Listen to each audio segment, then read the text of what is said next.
웰컴 투 별별 실험실! 네, 안녕하세요. 개그맨 김원효입니다. 안녕하세요. 과학 커뮤니케이터 이호종입니다. 네, 그런 말이 있어요, 효정 씨. 네. 남자는 가을을 타고 여자는 봄을 탄다. 그런 말이 있어요? 근데 나 여잔가 봐.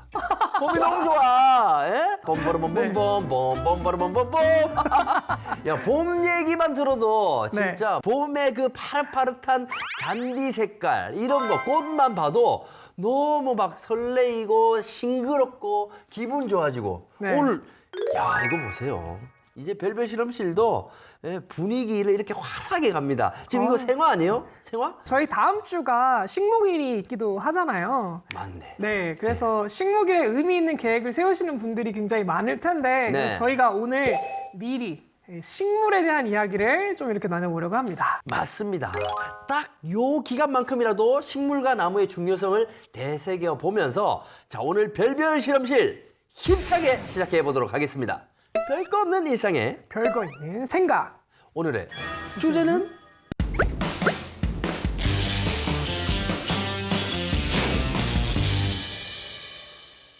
네, 최근에 이 현대인들이 식물에 관한 애착이 커지면서요. 네. 반려식물, 뭐 동반식물, 플랜테리어 같은 이런 신종어가 자리매김하고 있잖아요. 그런데 이 식물 성장에서 가장 중요하다고 저는 생각하는 게 이 광합성이랑 양분 흡수가 아닐까 생각을 합니다. 맞습니다. 모든 식물은 사실 태양 빛으로부터 에너지를 공급받고 네네. 그리고 토양으로부터 물을 흡수를 하고 그리고 공기 중에서는 이산화탄소를 받으면서 우리가 영양소로 사용할 수 있는 당을 생성하면서 산소를 이제 방출을 하는 그런 기능을 하고 있죠. 네네.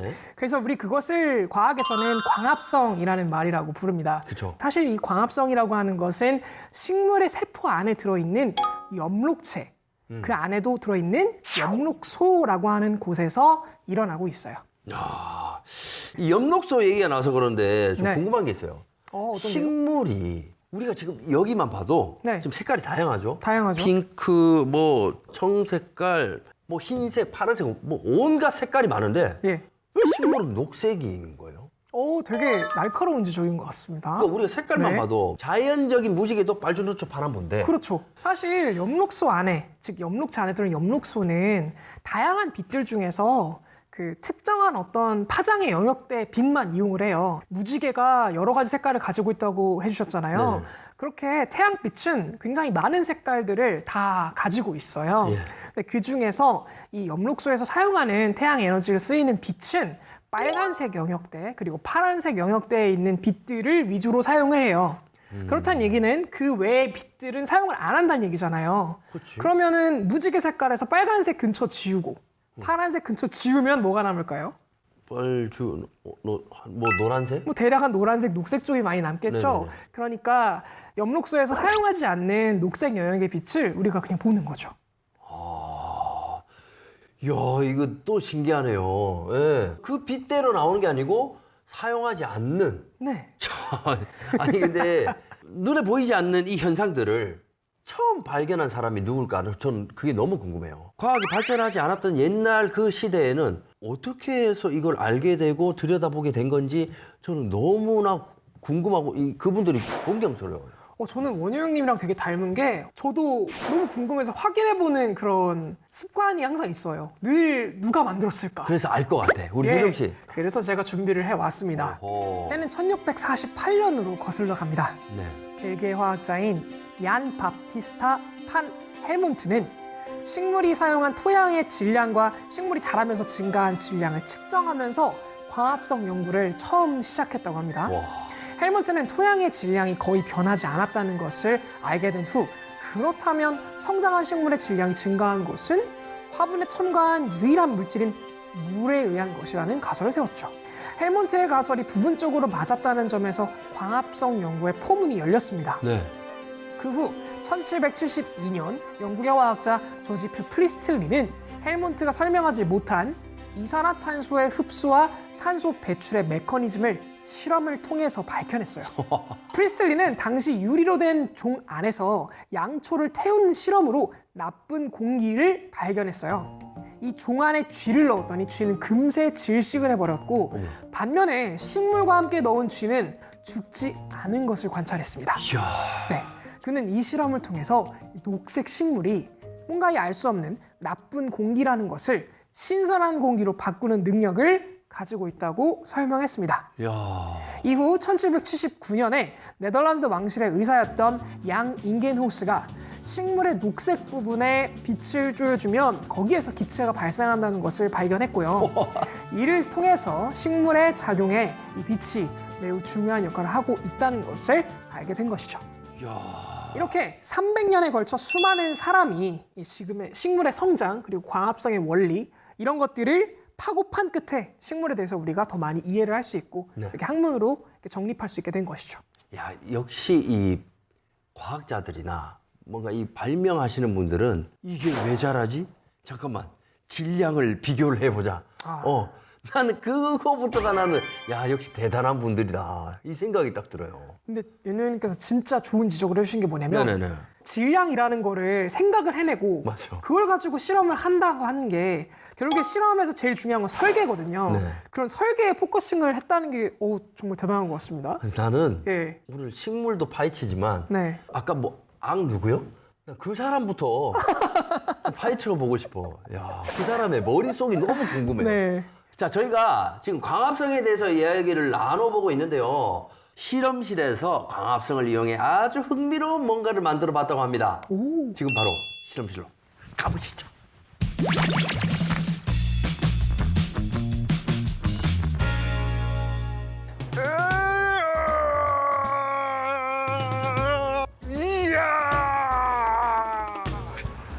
뭐 하시는 거예요? 말할 시간이 없습니다. 전 지금 광합성 중입니다. 들어와 빛. 이야. 아니 오늘 선생님하고 광합성 배우기로 했는데 혼자 뭐 하시는 거냐니까요? 아니 광합성 이거 아니에요? 아닌가? 그러면 지금 한번 알아보고 가겠습니다.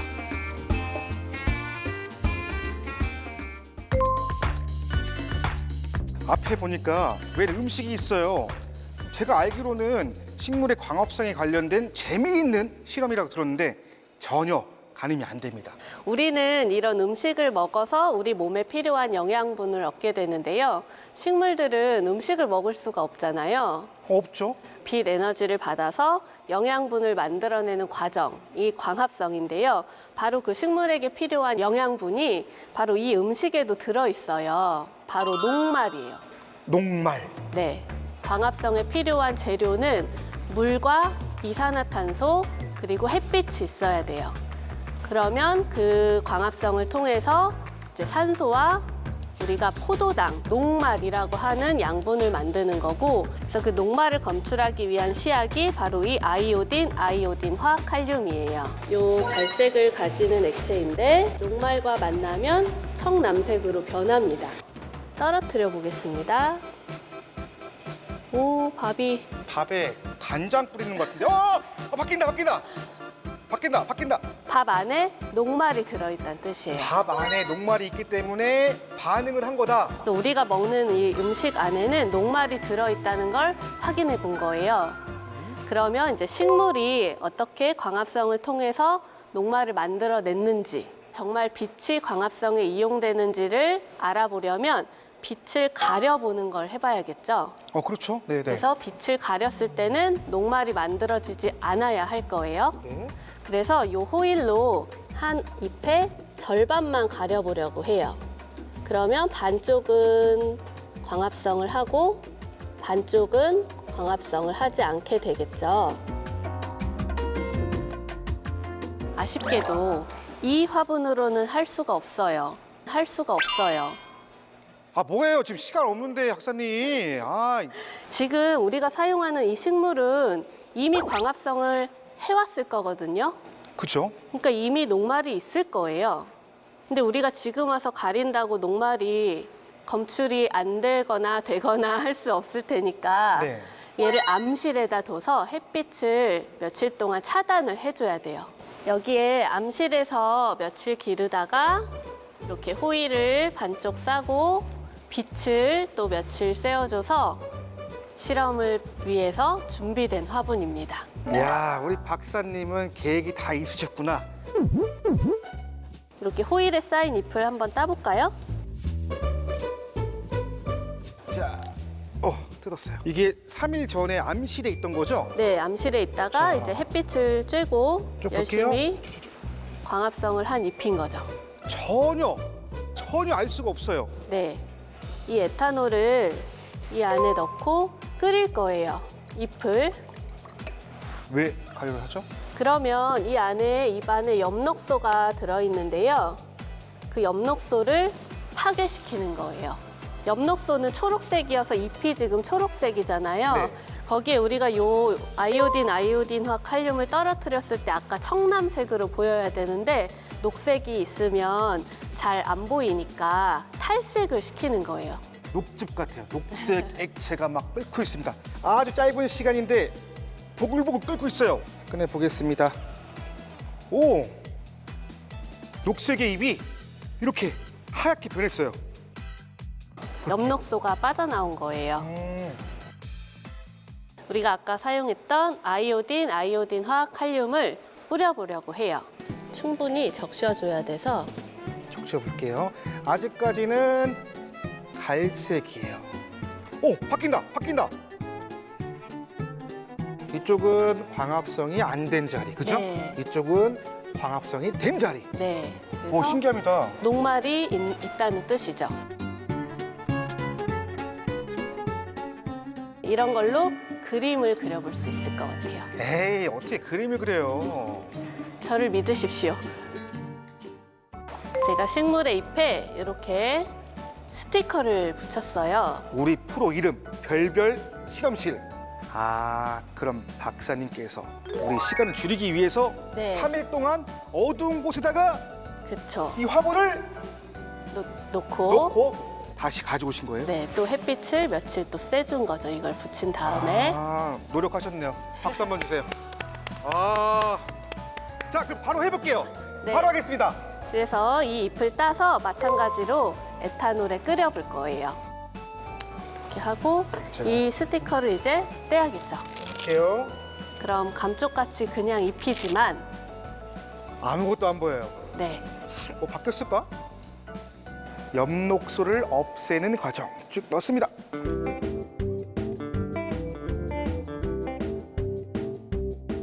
자 이제 거의 다 된 것 같아요. 짜잔, 어떻게 변화 볼까요? 짜잔. 그림이 새겨졌을까요? 좀 아직은. 이렇게 담가볼게요. 담가볼게요. 아직은 안 바뀌고 있어요. 더 뿌리세요. 아직은 안 생겼어요. 아직은 아니에요. 아까 스티커 붙였는데, 자, 잘 나왔는지 인화가 잘 됐는지 한번 들어보겠습니다. 하나, 둘, 셋. 짜잔! 오, 대박! 별별 실험실. 이야, 너무 성공적이에요. 완전 잘 보여요. 네, 완전 성공했어요. 투명한 곳에 햇빛을 받아서 녹말을 만들었기 때문이죠. 좋은 아이디어가 떠오르고 있습니다. 박사님, 저 지금 재료 사러 가야 돼요. 그럼 다음 시간에 다시 만나요. 안녕. 야. 지금 저도 너무 기대하고 있었어요. 과연 어떻게 진짜 될까? 안 될까? 근데 진짜 그림이나 사진처럼 명암이 확실하게 구분되어서 딱 나오네요. 네. 식물인데. 네. 준비 과정도 되게 오래 걸렸다고 생각이 들지만 겨우 한 3일 정도 이렇게 했다고 잎사귀에 있는 그 녹말이 그렇게 쉽게 빠질 줄 몰랐어요. 진짜 이 자연의 이 섭리는 정말 알면 알수록 신기합니다. 예. 자, 이렇게 우리가 먼저 이제 광합성에 대해서 이해를 하고 있었는데 예. 놓칠 수 없는 것이 또 모세관 현상 아니겠습니까? 아주 모세관 중요하죠. 현상이 그거 아니에요? 이 물이 거꾸로 이렇게 싹 스며드는 현상. 네, 뭐 전혀 틀린 건 아니지만 네네. 모세관이라고 하는 말에 조금 우리가 집중할 필요가 있을 것 같아요. 오, 모세라고 하면은 세밀한 아주 작은 관. 관이라는 거거든요. 네네. 근데 이렇게 작은 관에 물이 닿으면요, 이 관을 타고 물이 그 관을 따라서 흘러가는 특성을 가지게 돼요. 이 현상을 모세관 현상이라고 부르는 거죠. 자, 이 모세관 현상 어떻게 보여드릴까 하면서 와. 이제 저희가 준비를 했습니다. 아니, 자, 저 이런 걸 언제 준비해 오셨어요? 요거 지금 이렇게 보시면은 와, 자, 보이시죠? 예? 쭉 물을 쭉쭉 빨아들이고 있어요. 배추가. 그렇겠죠. 네, 배추가 지금. 어?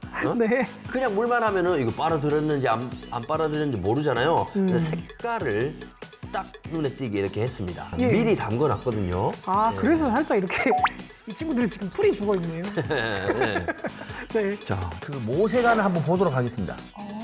이렇게 자르면 보이겠네요. 테두리에 조금 파란색으로 염색된 그런 느낌이 좀 나네요.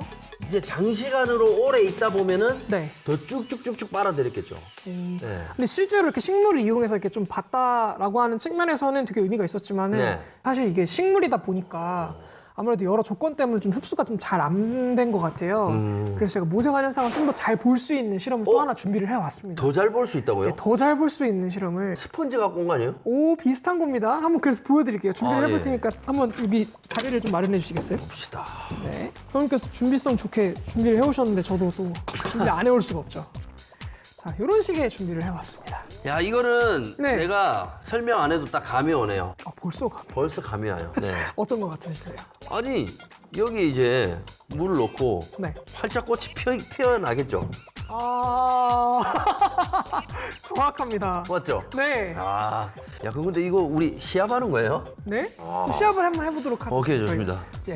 자. 자, 준비 시작. 이거 빨리 이렇게 가져가는 거는 실력이죠? 아, 예. 이렇게 어. 기다리면은 지금 지금 오, 위에 네, 형님 보이시죠? 여기 지금 빨아들였어요. 네. 네. 모세관 현상으로 쭉 따라 올라가면서 지금 녹색에 이제 잉크가 쭉 올라가는 게 보이시죠? 지금 잘 보면 아래쪽에 아, 제가 여기 예, 지금 꽃이 지금 펴지고 있는 모습을 볼 수 있는 겁니다.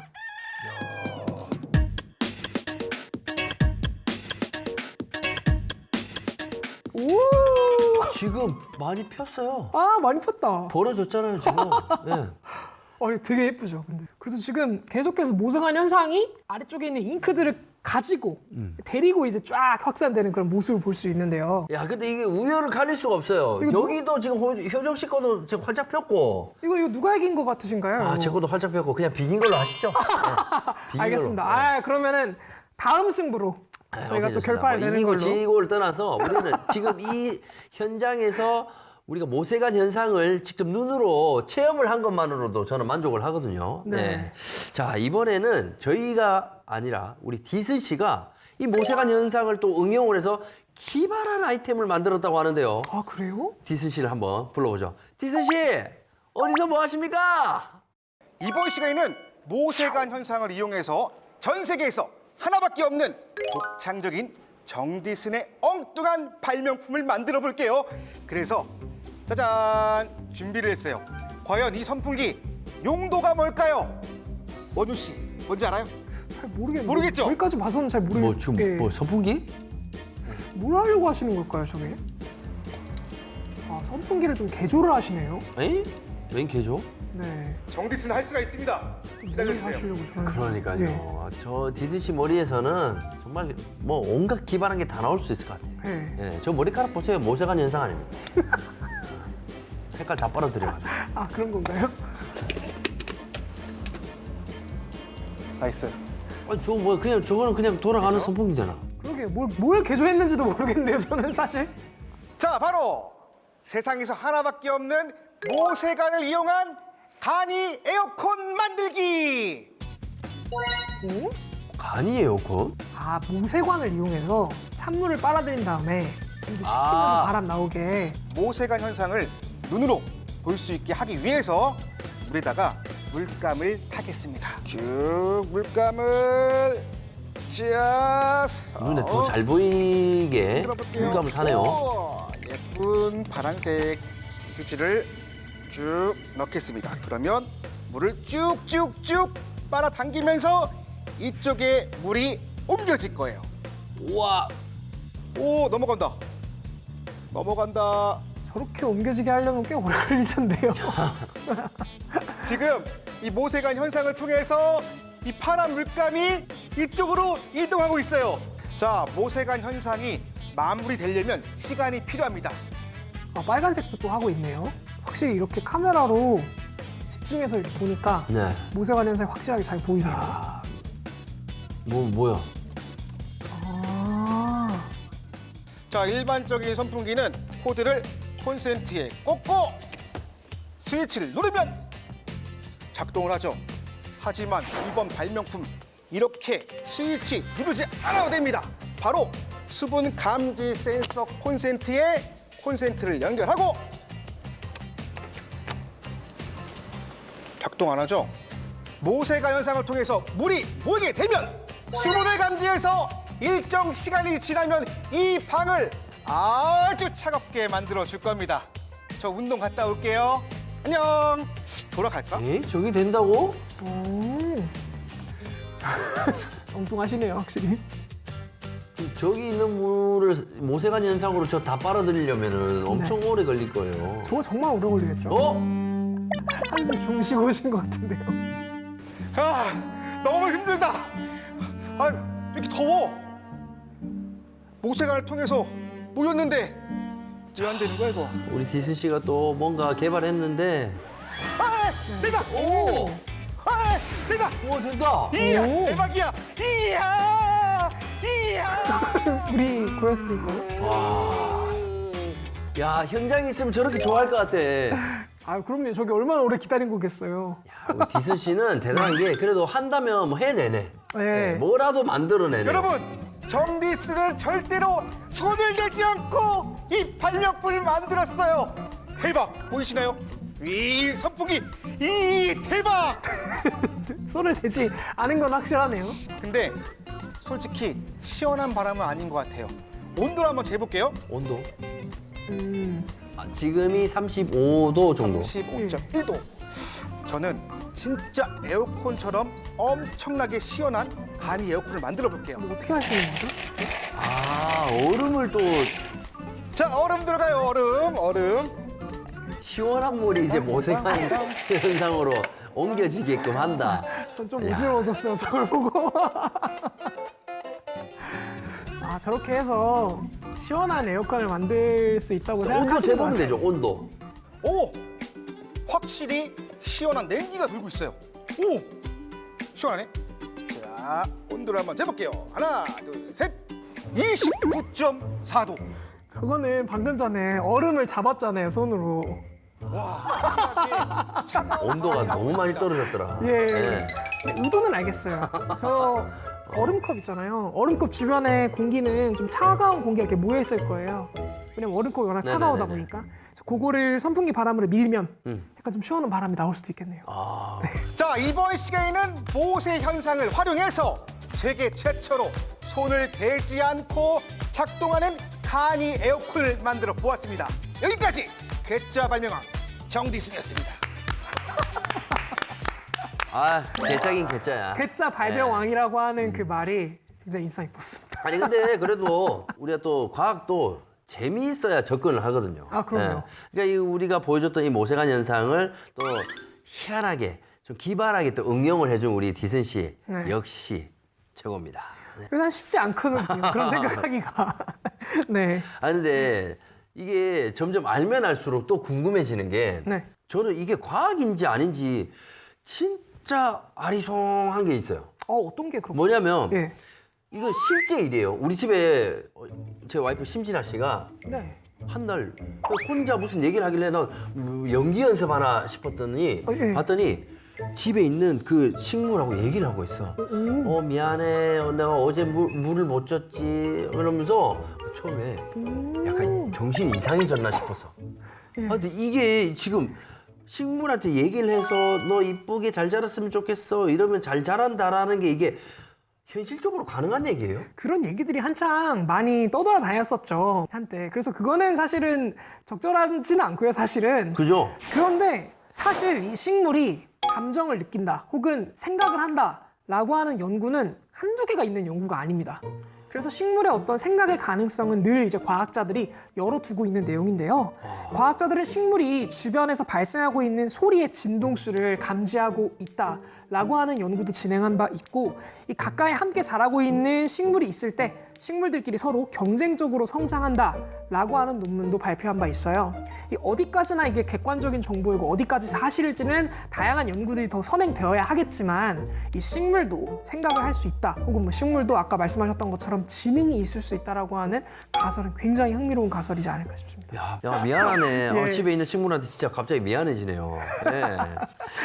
자, 오늘 식물 성장에 필요한 광합성과 모세관 현상, 그리고 이 식물에 알려지지 않았던 이 무한한 비밀까지 저희가 오늘 이야기를 나눠봤잖아요. 네. 근데 식물뿐만이 아니라요.